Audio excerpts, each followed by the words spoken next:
सोमवार की देर रात आंधी और तूफान ने रामनगर के अलावा कई ग्रामीण क्षेत्रों में जमकर तबाही मचाई। वहीं बगीचों में खड़ी आम और लीची की फसल भी चौपट हो गई। इसके साथ ही आंधी तूफान के कारण 2 लोगों की दर्दनाक मौत हो गई।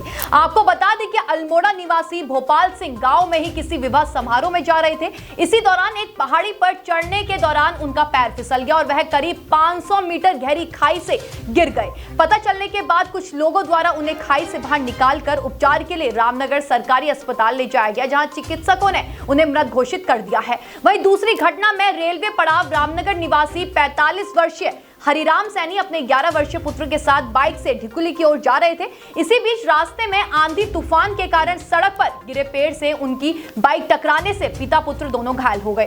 दोनों को उपचार के लिए रामनगर के सरकारी अस्पताल ले जाया गया, जहां हरिराम की हालत गंभीर होने पर उन्हें हायर सेंटर रेफर कर दिया गया है, जहां काशीपुर के एक निजी चिकित्सालय में उनकी मौत हो गई। रामनगर में सोमवार की रात आए तेज आंधी तूफान ने जमकर अपना पूरी तरह कहर बरपाया। रामनगर के अलावा आसपास के कई ग्रामीण इलाकों में भी आंधी का प्रभाव से काफ़ी लोगों को नुकसान हुआ है। वहीं बाग बगीचों में खड़े आम लीची के पेड़ भी बुरी तरह क्षतिग्रस्त हो गए हैं, जिससे ठेकेदारों को भी काफ़ी नुकसान हुआ। तो वहीं आंधी और तूफान की चपेट में आने से 2 लोगों की मौत भी हुई है। आपको बता दें कि ग्राम सल्ट के ग्राम लोहेड़ा निवासी भोपाल सिंह भी अपने गांव में किसी विवाह समारोह में शामिल होने जा रहे थे। आंधी तूफान के कारण बारात भी लेट पहुंची और इसी कारण वो भी लेट हो गए। लेकिन इसी बीच बारात में जाने के दौरान उनका एक पहाड़ी से पैर फिसल गया और करीब 500 मीटर गहरी खाई में गिर गए। पता चलने के बाद आसपास के ग्रामीणों ने उन्हें बाहर निकाला और उपचार के लिए रामनगर के सरकारी अस्पताल लाए, जहाँ चिकित्सकों ने उन्हें मृत घोषित कर दिया। घटना के बाद मृतक के परिजनों में कोहराम मचा हुआ है। तो वहीं पुलिस ने शव को कब्जे में लेकर पोस्टमार्टम कराने की कार्रवाई शुरू कर दी है। तो वहीं दूसरी घटना में रामनगर के रेलवे पड़ाव निवासी हरिराम सैनी अपने 11 वर्षीय पुत्र के साथ ढुकली की ओर बाइक से जा रहे थे। आंधी तूफान के कारण सड़क पर एक विशाल पेड़ गिरा हुआ था, जो उन्हें नहीं दिखा और बाइक पेड़ से टकरा गई, जिसमें पिता पुत्र दोनों घायल हो गए, जिन्हें उपचार के लिए रामनगर के सरकारी अस्पताल पहुंचाया गया। लेकिन वहां हालत गंभीर होने के चलते उन्हें रेफर कर दिया गया, जहां हरिराम सैनी की काशीपुर के एक निजी चिकित्सालय में उपचार के दौरान मौत हो गई और जबकि उनके पुत्र का उपचार चल रहा है। इसके अलावा आंधी तूफान के कारण नेशनल हाईवे 309 पर भी कई स्थानों पर पेड़ गिर गए, जिससे यातायात बाधित हो गया।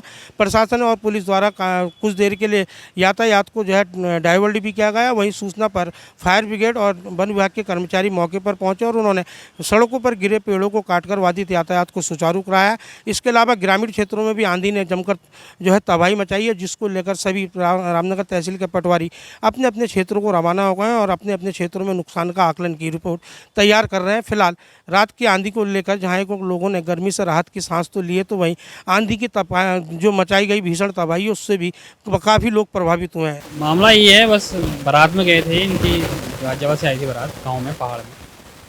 बस वही रात को तूफान भी था, वैसे लेट पहुंची बारात, रास्ते में लेट भी आए थे दिल्ली से जो रात में। तो वही बस थोड़ा सा रास्ते में क्या हुआ, जैसे ही निकल रहे थे खाई थी वहाँ पे, ऐसे ही फिसले, पता नहीं क्या हुआ, अचानक से नीचे एकदम पता नहीं चला वो क्या हुआ करके ऐसे ही नीचे गिर गई।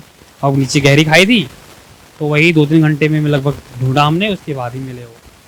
तो लगभग रामनगर से लाए हमसे, एम्बुलेंस को बुलाया, एम्बुलेंस मिली नहीं। फिर रामनगर से कॉल किया हमने, हमारे पास गाड़ी थी हमारे लोग, तो वही हम अपनी गाड़ी में लेके आए यहाँ तक। हाँ, फिर यहीं डेथ हुई यहाँ पे हॉस्पिटल में। रामनगर से राजीव अग्रवाल के साथ cameraman Bunty Arora, ABPL news.